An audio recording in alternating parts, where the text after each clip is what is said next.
Well, good morning. Today's Tuesday, November the 22nd, 2022.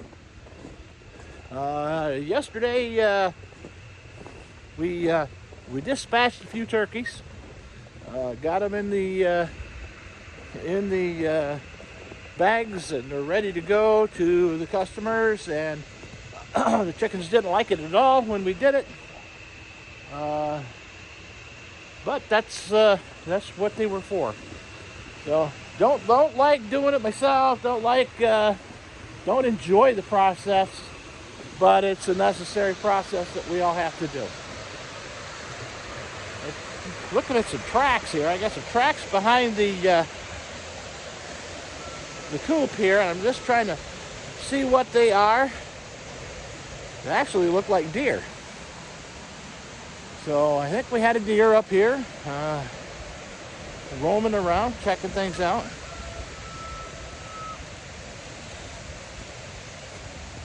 I don't know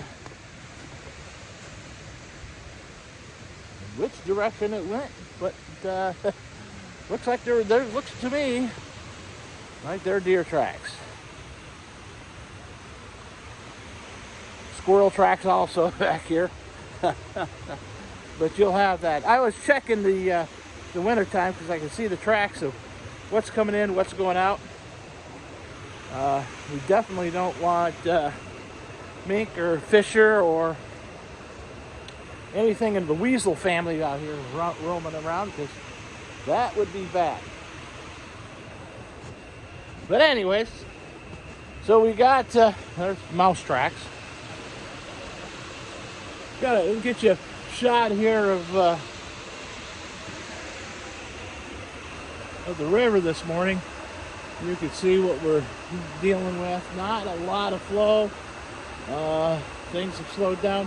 I get out there where I normally do, but still quite a bit of snow packed on stuff. That's a little bit better. You can kind of see upstream there a little bit.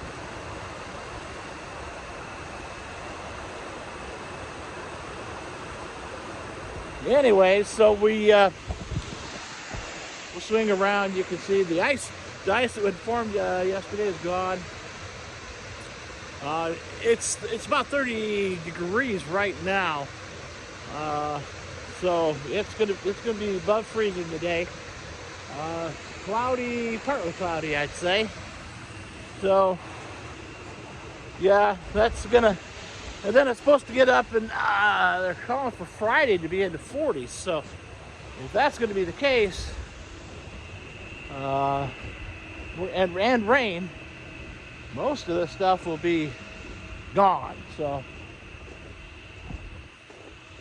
I still haven't plowed the driveway yet. We when we were cleaning up from the chickens, or the turkeys yesterday, we dug down a little bit in the snow, and there wasn't any frost in the ground. So the snow that came and started out did its job, maintained what it's supposed to do.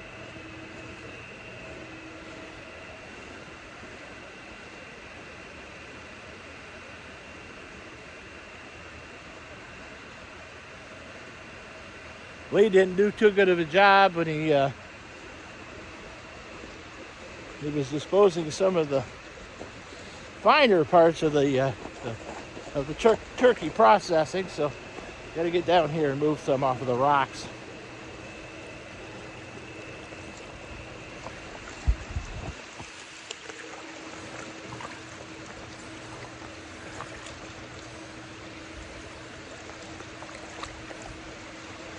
Send them downstream where, just like some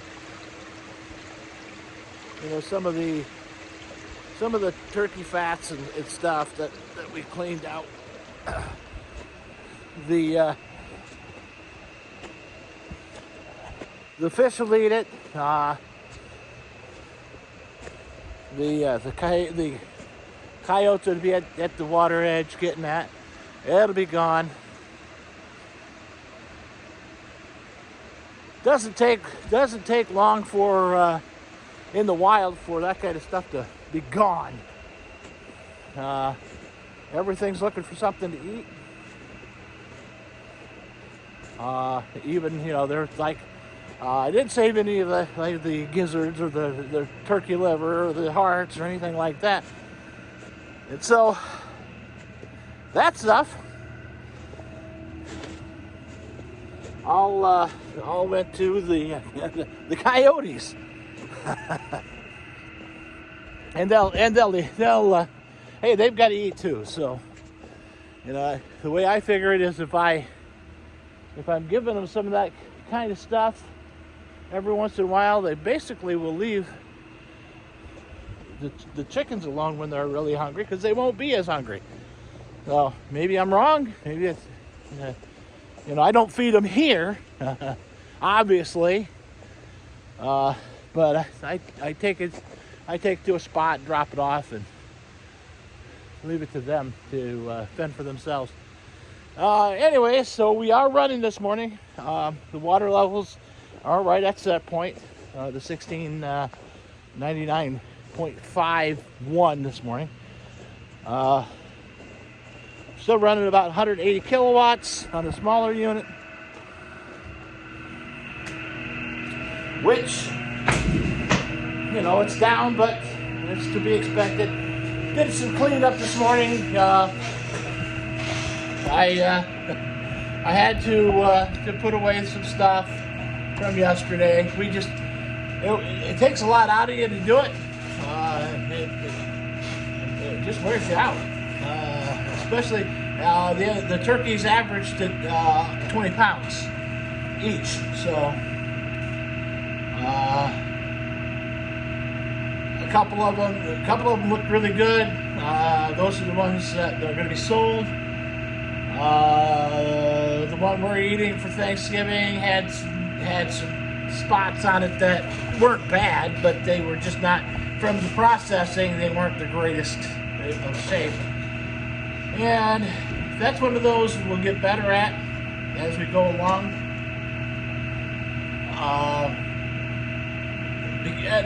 You know, it's experience. Our chicken plucker, which defeathers our chickens, would not do a very good job with the turkeys.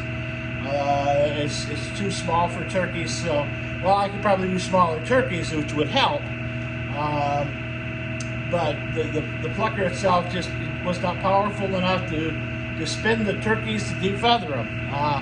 That's one of the advantages of having a plucker, is they come out clean, they come out plucked, you're ready to go. So the fourth one was our scalding temperatures were too hot, so the skin got loose and it tore the skin. So that one actually I ended up splitting. You know, we cut the breasts off, the legs and the wings, and packaged that. That came up with 15 pounds. So that turkey, again, it was probably a 17 pounder. To a live weight, or a live weight would have been 18 to 20. So yeah, they were just too big. So going forward, I won't do it late like it did this year, so that we had one for a fresh one at Thanksgiving. No, I'm not going to do that. That's just ridiculous. So I will prep a turkey, make sure that we can do it, get them done in October. You know, when it's warmer outside, you're not fighting freezing temperatures. You don't have. We had trouble with my water flow in the power dam. Believe it or not, we don't have running water. Fresh water or drinking water coming out. So we run it through some filters, and it comes out of the pipe, out of the penstock, and we filter it, and then it comes out. Anyways, that wouldn't flow. It was too cold and probably had an ice pellet. It's been running this morning, so it's better. We don't want that to freeze up, simply because we need that to be operational. Regardless of that, we use spring water, which is probably cleaner, neater anyways. So that worked out well that way, but it would be just a whole lot easier if it was done when it was warmer, so we didn't have to fight with all that other stuff happening. One of the other things I noticed with the turkeys that they're pretty docile.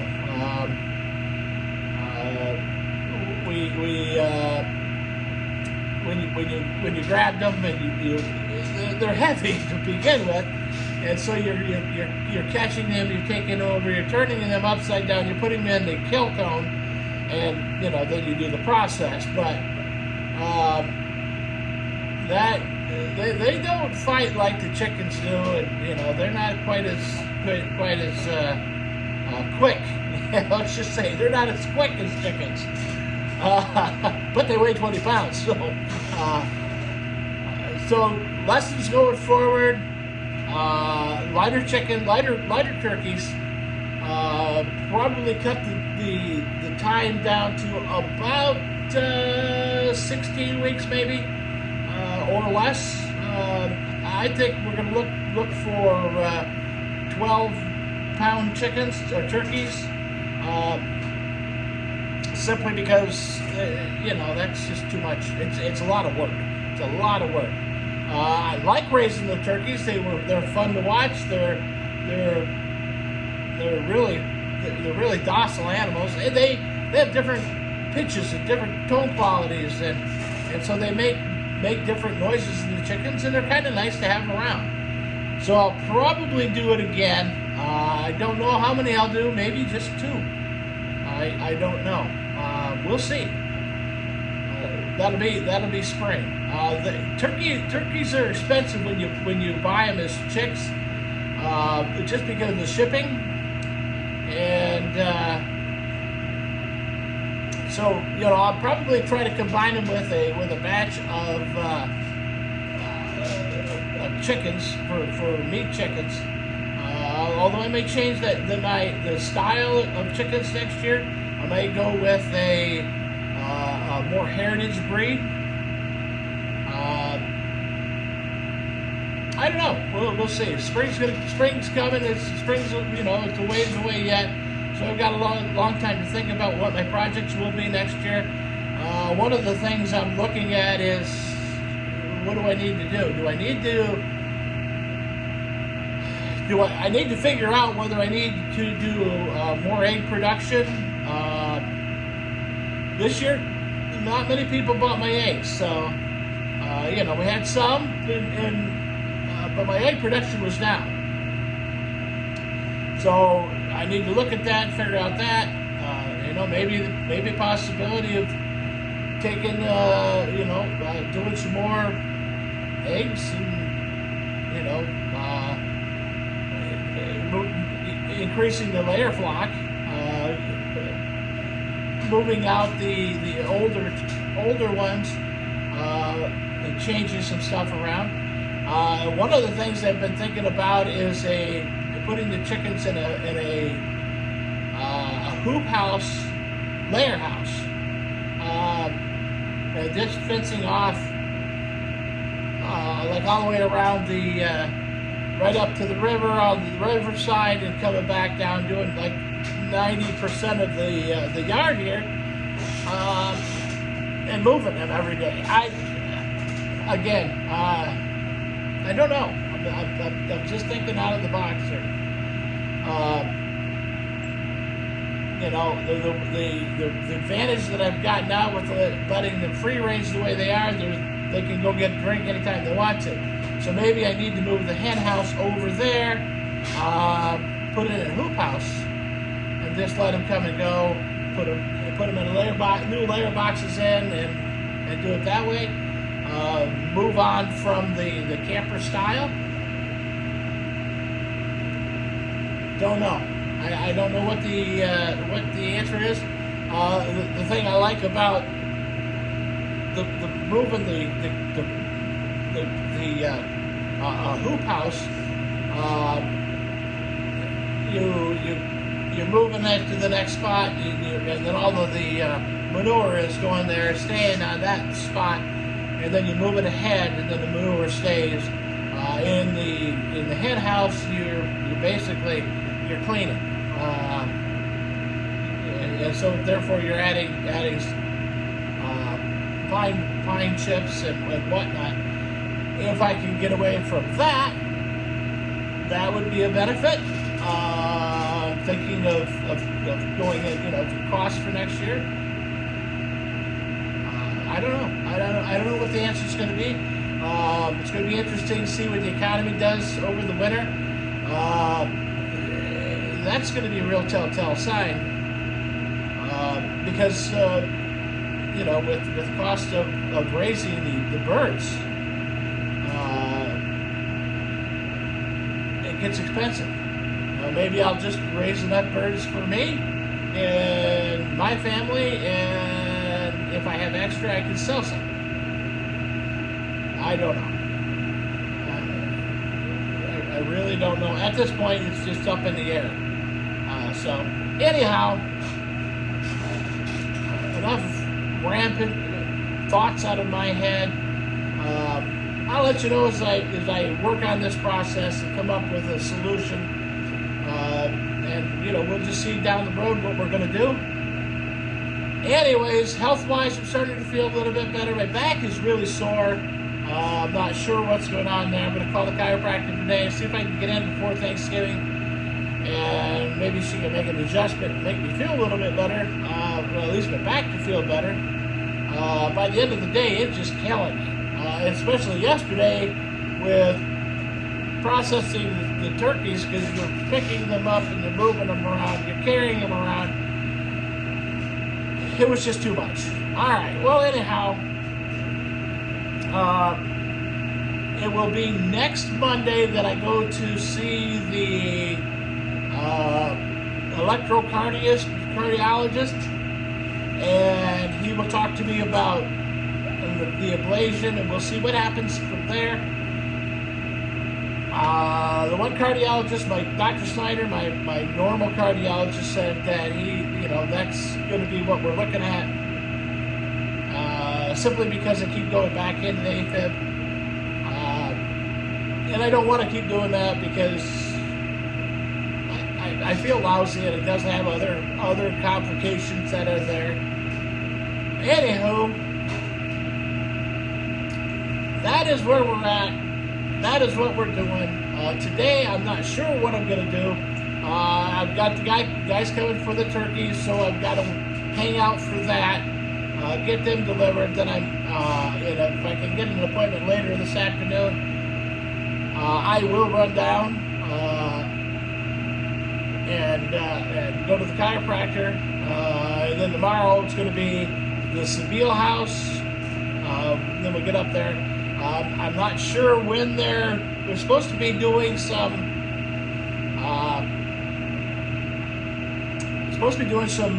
spray foaming, and I don't remember the exact dates, and if they're up there doing that, I can't get in. You can't just, it's like a week after that they're gassing, the off gases from the spray foam, you don't want to be in it. So again, we'll see. I'm not sure. That really is going to be like a day job, and that'll be the end of that. Still got to get with the guy on the boiler. Got to do some measuring and find out some more information. But there's where we're at. Enough said. You guys have a great day. Hopefully the sun is shining where you're at, and I will talk to you tomorrow. Unless something important comes up, then I'll give you a holler.